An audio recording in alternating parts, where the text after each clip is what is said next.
The Yoga Sutras are a great manual for practice.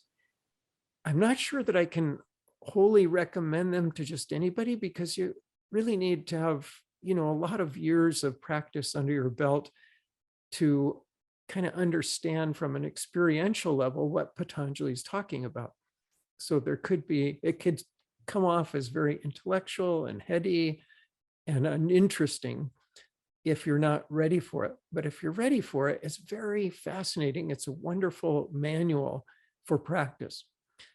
And I looked at the very end of the second chapter. So the second chapter is on practice. And right towards the end, he brings up pranayama. And he says that pranayama is the regulation of breath. And there are several aspects to this. There is an inward stroke, an outward stroke, and then suspension. And so that constitutes the first three forms of pranayama. But then he mentions a fourth pranayama, which is very interesting. And this one is key to opening a whole realm of experience. And the fourth pranayama that he talks about is, again, a state of suspension that comes about by attention to time, space, and number, or one of the above, at least one of the above, if not all three. And that is differentiated from the third state of suspension, the third pranayama, which is a state of suspension, because that state of suspension arises without reference to attention on anything, to do with time, number, or space. So Patanjali makes quite a point of differentiating that fourth pranayama from the other three. And Vyasa, in his commentary, if you are going to read the Yoga Sutras, please at least get the copy with Vyasa's commentary, because it explains a lot. It fills in the gaps in a very important way. And Vyasa points out that that is the difference between the third and the fourth, that the third is a state of suspension that comes about without reference to time, space, and number. And the fourth is with reference to time, space, and number. Now, what does time, space, and number mean? So time can mean timing the in-stroke, timing the outstroke.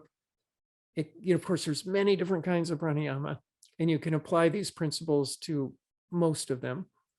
Or number is like counting, you could say. And then space is, one sense of space at least, is what we talked about last week. You're minimizing the space of the breath, just a tiny space, like just a few molecules, like I said. So, and when we do it with a mantra, that provides the sense of number, because you're doing it one little sip per repetition of a mantra. So that's number. And then the time it takes to think the mantra like that is the time factor. So why does Patanjali differentiate between the third and fourth? Is because it's actually quite a big deal. And it has to do with what I talked about last week, where if your attention is on that in a very mindful way, and you're refining your attention to a super fine state, and mind and prana are very closely linked. So that's also refining the prana to a super fine state. Now, you could arise in a state of suspension, like Chantel talked about last week, where it just happens spontaneously without reference to time, space, or number. And you are at a very fine state, no doubt about it. But this adds a kind of laser pinpoint sort of focus. And what that does is it just activates all the nerves in the nervous system.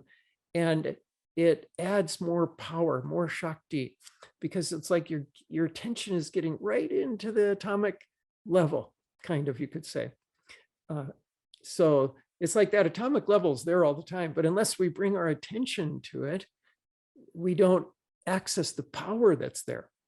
And so what that does is it feels bringing that attention in that way, it fills the nadis much more powerfully. And it's kind of a, well, it's just a catalyst for a whole different level of experience. And so then Patanjali goes on to say that through that fourth quality of pranayama, the veil is lifted so that the pure knowledge can shine through. So the veil, meaning rajas and tamas, rajoguna, tamoguna, dullness and sort of high activity, those gunas start to get dissipated. And what's left is sattva guna. So we're getting into that bodhisattva. Buddhi is the intellect. So buddhi is now coming into this state of purity. And when buddhi you have that bodhisattva, then the light of knowledge shines through. And that's when you can know everything. We talked about that last week. The possibility of accessing all knowledge within you is present, but you have to get rid of that veil of rajas and tamas over the buddhi, and then sattva shines through, and you have that pure light of bodhisattva, and all knowledge is accessible. So that's the first thing that this pranayama starts to do. Secondly, Patanjali talks about then the mind becomes fit for dharana. And dharana means, again, that steadiness, right? So, and the reason for that steadiness is because now the mind gets soaked, it's in that purity, the pure bodhisattva. And so it's very blissful. And because it's blissful, then it's steady. So that's on the level of the mind. On the level of the nadis are full. So you've heard me in past courses talk about when you have a water bottle and it's half empty and you shake the water bottle, it's just all chaos. That's like a mind where the pranic body is not full of prana. There's a lot of obstacles and prana hasn't yet filled all the nadis. So again, that relationship between prana and mind is such that in that case, the mind is going to be disturbed. It's not going to be steady or even. But when you fill all the nadis completely with prana, then you shake that water bottle that's completely full and there's no activity. So like that, the mind is established in a steadiness, in dharana. So that's another benefit of this fourth pranayama. And finally, then, he also mentions then pratyahara. He brings up pratyahara. Pratyahara just means withdrawing the senses from their objects. So to make really fast spiritual progress, your senses can't be like just totally engrossed in the outer world all the time. I hope that's obvious, but we can talk about that at another time if it's not. It doesn't mean that you can't enjoy life. You can fully enjoy life. In fact, you can enjoy life even much more so because you're not like just caught in these turbulent waves of experience that toss you about this way and that. You're established in yourself and you can enjoy life from that perspective at a much subtler, more blissful level. So you do enjoy life, but it's different quality.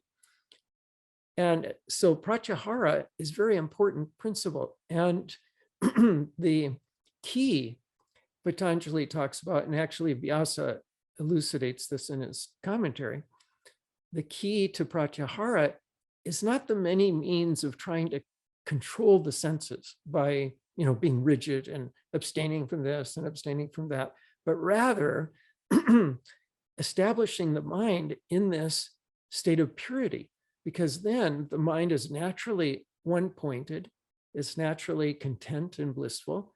And when the mind is like that, then the senses follow it. They use an expression, it's like where the queen bee goes, then the other bees go. So where the mind goes, then the senses follow. And so that gives you a natural state of pratyahara, where just naturally you're centered, you're even, and you're going to make good choices, you could say, just spontaneously in how the senses function in relation to the world. And so that's pratyahara. And then finally, he ends the second chapter by saying, this brings mastery over all the organs. And so that organs of action, organs of senses. So now you're ready for the third chapter, which is all about the siddhis. Okay, so it's very interesting how he ends the second chapter with this whole experience and the implications of this fourth quality of pranayama, which brings about bodhisattva. That's a key. It brings about that light of knowledge starts to shine through.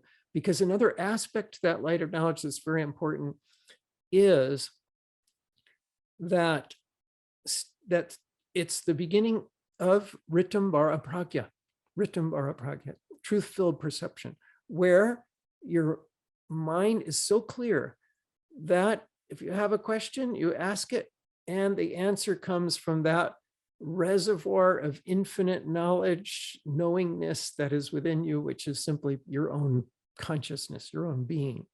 So you have anything you want to know, anything you want to experience, that is accessed by this quality of consciousness, which they call Ritambhara pragya. So anyway, that's why it's so important. And